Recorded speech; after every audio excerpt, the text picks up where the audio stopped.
इस वीडियो में हम 10 मिनट के अंदर पूरी डेमन स्लेयर की कथा को व्याख्यायित करने की कोशिश करेंगे। समय नष्ट नहीं करेंगे, आरंभ करते हैं। सब प्रारंभ लगभग 1000 वर्ष पहले हुआ था, जब एक नौजवान और नाजुक बालक का जन्म हुआ जो इतना अस्वस्थ था कि उसकी मृत्यु कभी भी हो सकती थी। वह बच्चा बिना हृदय गति और सांस के जन्मा था, किंतु उसके अंतिम संस्कार के समय उसने जन्म के पश्चात पहली बार रोना आरंभ किया। बालक को एक अज्ञात रोग से पीड़ा हो रही थी, जिसने उसे अत्यंत दुर्बल बना दिया था और उसकी आयु को मात्र 20 वर्षों तक सीमित कर दिया था। उसे उपचार प्रदान करने वाले वैद्यों ने उसे एक खास औषधि दी, जिसमें नीली कुमुदनी का पुष्प शामिल था, जिसने लड़के की रक्षा की और उसे शक्ति प्रदान की। लेकिन उसे कुछ अमानवीय में बदल दिया। एक दानव जिसे मानव मांस की चाह थी, जिसमें कोई कमजोरी नहीं थी सिवाय धूप के। हालांकि लड़के को बचा लिया गया था, उसने अपने ही परिवार के खून को शाप दिया, जिससे सभी भविष्य की पीढ़ियों को उसी बीमारी से पीड़ित होना पड़ा। हालांकि परिवार को एक पुजारी ने निर्देशित किया कि वे पहले दानव को मार दें ताकि उनका परिवार खत्म न हो। बीमार लड़का दानव राजा बन गया। मुजन, कबूती और उबुयाशुकी परिवार ने डेमन स्लेयर कोर की नींव रखी। डेमन स्लेयर कोर ने सालों से मुजन का पीछा किया, जबकि वह अपना खून दूसरे लोगों में इंजेक्ट करके और सेना का निर्माण करके व्यस्त था। रक्षा के लिए भूतिया सेना का निर्माण करते हुए मूसान लाल लिली फूल की तलाश में थे, जिससे उनकी कमजोरी खत्म हो सके और वे पृथ्वी के सबसे बलशाली प्राणी बने। बाद में मिजान की भेंट चिह्नित दानव शिकारी मिचिकत्सु त्सुकी कुनी से होती है, जो चंद्रमा की सांस की शैली अपनाता था। मिचिकत्सु अपने भाई से अधिक ताकत प्राप्त करना चाहता था। यह खेल मिचिकत्सु को अंधकारमय मार्ग में प्रलोभित करने का सही अवसर था, जिससे उसे अमृता और विशाल शक्ति मिल सकती थी। अंततः मिचिकत्सु ऊपरी चंद्र बन गया। कुकुशिबा के अनुसार मूसान बाद में कुकुशिबा की कारणवश उनकी पहली मौत का सामना करता है।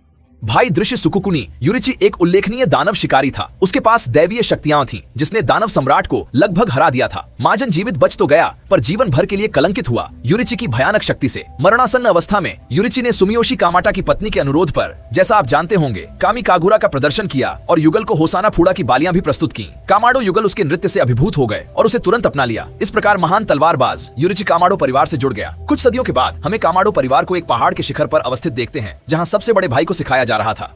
अन्य भाई बहनों में तंजीरो और नेजुको थे। हमारे मुख्य पात्र भी वही हैं। तंजीरो सबसे बड़ा होने के नाते ज्यादातर बल संबंधी काम करता था, जैसे कि गांव में कोयले बेचना। एक दिन जब वह वापस आ रहा था, मुजान ने उसके पूरे परिवार का वध कर दिया और गलती से नेजुको को दानव में बदल दिया। तंजीरो भयभीत हो गया, पर जल्दी समझ गया कि नेजुको के लिए आशा हो सकती है, और जैसे ही वह उसे अस्पताल ले जाने वाला था, नेजुको ने हमला कर दिया। मानव मांस की आम भूख और उसी समय जल हाशिरा ग्युदोम्योका आ पहुंचे। गिल नेजुको को मारने के लिए अडिग था, पर तंजीरो की दृढ़ता और नेजुको के स्वयं पर नियंत्रण के कारण क्या उसका प्यार और देखभाल गुरु को दोनों को मारने से रोक पाया। गु तब उसे और उसके भाई बहनों को पहले के जल हाशिरा या रोकुडाकी के गुरु के पास ले जाते हैं। तंत्रो उनके तहत प्रशिक्षण करता है ताकि वह अपने परिवार के लिए बदला ले सके और नेजुको को सामान्य अवस्था में लौटा सके। तंत्रो 1 साल के लिए उनके अधीन प्रशिक्षण करता है, जबकि नेजुको अपनी ऊर्जा को बचाने के लिए गहरी नींद में चली जाती है। तब सेंट्रल डेमन स्लेयर की परीक्षा में हिस्सा लेता है ताकि वह डेमन स्लेयर कोर में शामिल हो सके। ताजरा 7 रातों तक डेमन फॉरेस्ट में जीवित रहता है और परीक्षा पास कर लेता है। परीक्षा समाप्त होने के बाद टुड्रो अपनी प्रकृति और तलवार बनवाता है और नेजुको के साथ अपने पहले मिशन पर रवाना होता है।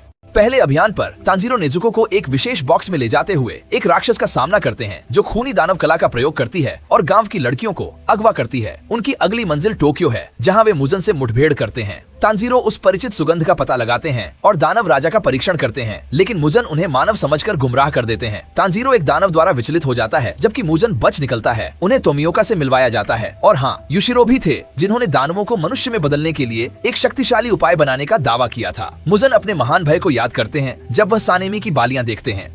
युशिरो की उपस्थिति में जब मुजन की हत्या तय दिखाई देती थी, तुमियोका युशिरो और नेजुको की सहायता से ताजीरो पर घात लगाकर दानवों द्वारा किए गए हमले का मुकाबला करते हैं। फिर वे नेजुको के साथ दूसरे मिशन पर प्रस्थान करते हैं और सन की जेनित्सु सुगत्सुमी से संपर्क करते हैं। जेनित्सु को एक कौवे द्वारा पर्वत पर एक दुर्ग के लिए भेजा जाता है। ताजीरो पहाड़ पर एक दुर्ग में इनोसुके से मिलते हैं और एक महत्वपूर्ण दानव से 2 बच्चों को बचाने के लिए संघर्ष करते हैं। शक्तिशाली दानव से जूझते हुए ताजीरो और जेनित्सु अपनी शक्तियों का प्रदर्शन करते हैं। आज तांजीरो, जेनित्सु और इनोसुके ने राक्षस को परास्त करके विस्टोरिया कुल के प्रतीक वाले घर में थोड़ा विराम लिया और उसके बाद कागया की अगुवाई में माउंट नतागुमो की ओर अगले अभियान पर रवाना हुए। इसी क्रम में ग्यू और शिनोबु को भी माउंट ऑनगुमो की जांच के लिए भेजा गया। नायक रुई के परिवार से मुठभेड़ करते हैं, जो एक बलशाली लॉर मून ग्रेड 11 राक्षस है। जेनित्सु बिजली की सांस के तकनीक से रुई के बड़े भाई से लड़ रहे होते हैं, जबकि इनोसुके अपने पिता से अपनी वाइल्ड ब्रीथिंग और अवेयरनेस स्किल का उपयोग करते हुए टक्कर लेते हैं। रुई की कोशिश होती है नेजुको को अपने परिवार में मिलाने की, जबकि तांजीरो उनसे मुकाबला कर रहे होते हैं।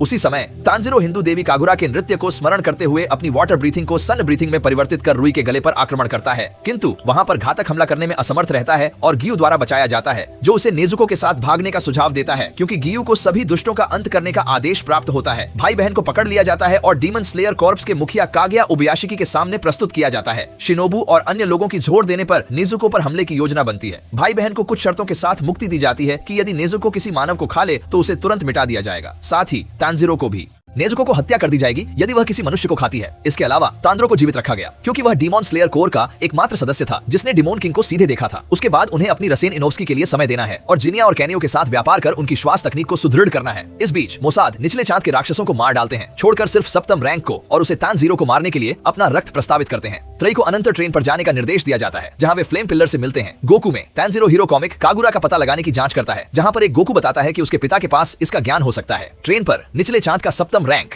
तर्क, और यह एक प्रक्रिया है जो सभी रेल यात्रियों को लगातार निद्रा में भेजने के लिए है। तानजीरो अपने परिजनों के जीवित होने के स्वप्न को देखकर बहुत आनंदित होता है। हालांकि वह समझ जाता है कि वास्तविकता में लौटने के लिए उसे अपना हनन करना होगा। इनोसुके जेनित्सु को जगाता है जो बाद में एनमू से युद्ध करने जाता है, जबकि रेनगोकू भी सचेत हो जाता है और यात्रियों को खतरों से बचाता है। इनोसुके तब जेनित्सु के साथ लड़ाई में शामिल हो जाते हैं जिन्हें तानजीरो पर निरंतर निद्रा मंत्र चलाते हैं जिससे वह सपनों और यथार्थ के बीच भ्रमित होते हैं। इस दौरान अकाजा का आगमन होता है जो उच्च चांद रैंक 3 पर है। तानजीरो और इनोसुके अकाजा का सामना करने में विफल रहते हैं।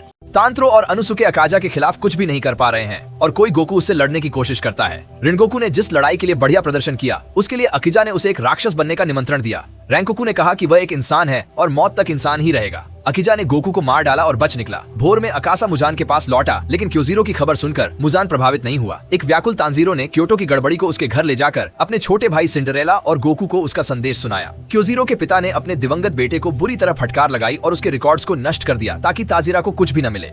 हिंदू कविकुरा के बारे में बाद में उसके पिता क्योटो की मौत के बारे में सुनकर रोने लगे। तांजीरी को सजा हुई और वे गेट पार करके अपनी यात्रा जारी रखेंगे जहां शिरातेंगा नुजुई अपनी गायब पत्नियों की तलाश में थे। द ट्रिगर ने खुद को लड़कियों के रूप में छुपाकर अपनी जांच जारी रखी। रेड लाइट डिस्ट्रिक्ट में डेमन स्लेयर्स ने पता लगाया कि अपर मून की रैंक 6 डाकी पीछे है अपहरण का और उससे लड़ाई में मुकाबला किया। डाकी के साथ लड़ाई बहुत अहम थी क्योंकि यह भाई बहनों के निकलने पर हुआ था। इसने उन्हें बहुत मजबूत बना दिया। तांत्रा को हिनोकामी कागुरा पर बेहतर पकड़ मिली और नेजुको ने डाकी के खिलाफ लड़ने के लिए अपनी पूरी टीम के फॉर्म को जगा दिया।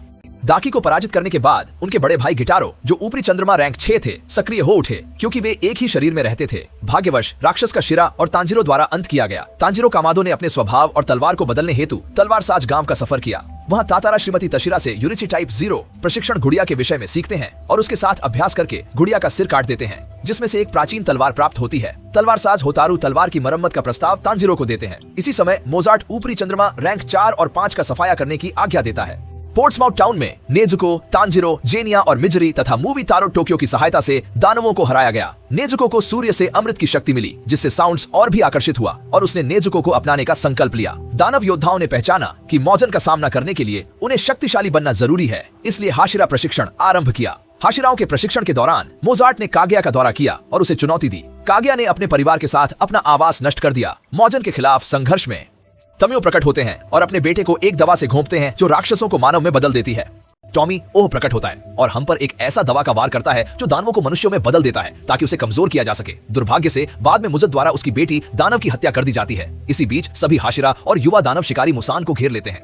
नए अपर रैंक शोरनकी सुजैन की मदद कर सकते हैं अनंत महल में रिट्रीट करने में और वह सभी हाशिराओं और दानव शिकारियों को अपने साथ खींच लेता है। वहाँ कैंचियों को दानवों से पूरी तरह घिर जाते हैं जबकि शिनोबू उस कमरे का दरवाजा खोलती है जहाँ अपर मून रैंक 2 कई महिलाओं को खा रहा होता है। शिनोबू उन्हें अपने खाने देती है ताकि वह उन्हें इतना जहर दे सके कि उन्हें कमजोर किया जा सके। इससे कानियो और अनोसुके को मदद मिलती है। वह वास्तव में आल्मागिलो और टैटू को मार डालता है और आकाशा के विरुद्ध उसका मुख के साथ युद्ध होता है जो एक बेहद कठिन चुनौती पेश करता है, लेकिन वे दोनों उसे मात देने में सफल होते हैं। जबकि जेनितु उस वरिष्ठ किगाकू से मुकाबला करता है जो नवीन उच्च चंद्र स्थान 6 बन गया है। लव हाशिरा और सरपेंट हाशिरा नकीमई का सामना करते हैं जो बहुत कठिन विरोधी दिखता है। ग्यू तंजीरो और उशेरो उच्च चंद्र स्थान 4 का शीर्ष काटने में अपना सहयोग देते हैं। मिस्टर शेरर कहीं और जा रहे थे और कोकुशिबा से उत्तेजित हो जाते हैं। कोकुशिबा के साथ युद्ध ज्यादा लंबा नहीं चला क्योंकि मिस्टर शेयर आसानी से हार जाते हैं। ग्यूटा अपनी मदद का प्रस्ताव करता है और बदले में उसके दोनों बाजुओं को काट दिया जाता है। भाग्यशाली रूप से शक्तिशाली गिलमैन शीरा के निकट आते हैं जो कोकुशिबा के विरुद्ध साहसिक लड़ाई करते हैं। गिलमैन शीरा की सहायता से अपर रैंक 1 को पराजित करने में समर्थ होते हैं। अचानक मूजन अपने कोकून से नई शक्ति के साथ प्रकट होकर डेमन स्लेयर्स पर आक्रमण करते हैं। मुजन के शक्तियों का प्रयोग कर मिस्टर शेरा और अन्य डेमन स्लेयर्स को जहर देते हैं। दोनों शिरा एक दूसरे की बाहों में जीवन का अंत करते हैं, लेकिन यूशिरो की दवा से संजीरो को बचा लिया जाता है। तंजीरो तंदूरी यूरिची की पुरानी यादों के सपने देखते हैं और हीरो कॉमिक कागुरा का 13वां रूप सीखते हैं। नई सीखने की तकनीक से मुसा के खिलाफ युद्ध करते समय जेनित्सु और उनके पावर्स की मदद से तंत्र मुजन को पराजित करते हैं। फिर भी मुजन तंजीरो को अपना सारा खून और कोशिकाएं स्थानांतरित कर उसे डेमन में बदल देते हैं और उन्हें डेमन स्लेयर कोर को नष्ट करने का आदेश देते हैं। तंजीरो डेमन राजा के रूप में जागते हैं, पर कन्या शिनोबू और तमोया की बनाई दवाई उन्हें समय पर देने में सफल होते हैं। तंजीरो दृढ़ता दिखाते हुए मूजन को अंत में हरा देते हैं। फलस्वरूप डेमन स्लेयर कॉर्प्स को भंग कर दिया जाता है। नेजुको भी मानव रूप में वापस आते हैं और तंजीरो, जेनिसु, अनोस्के के साथ पुराने कमाडो घर में सुखी जीवन व्यतीत करते हैं।